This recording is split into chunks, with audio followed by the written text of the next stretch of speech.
Alors ici on se trouve dans la salle principale de fabrication du monoeil de Tahiti, donc qui est sous appellation d'origine, donc il faut respecter les spécifications au niveau du produit pour pouvoir utiliser le nom monoeil de Tahiti. Donc il y a 4 grandes cuves dans notre salle de fabrication qui contiennent chacune d'entre elles 5000 kg d'huile de coco et qui sont ensuite mélangées avec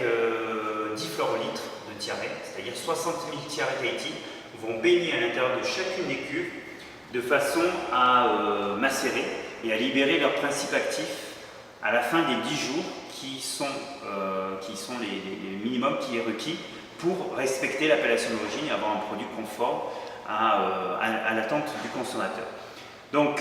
les tiare Tahiti sont au stade de bouton, c'est la fleur fermée, c'est pas la fleur ouverte. Elles doivent être mises en macération le jour ou le lendemain de sa cueillette, ça ne doit pas être la fleur de la semaine dernière. Et on va les laisser pendant 10 jours macérer, donc dans des sacs en tissu alimentaire à usage unique. Donc 10 jours,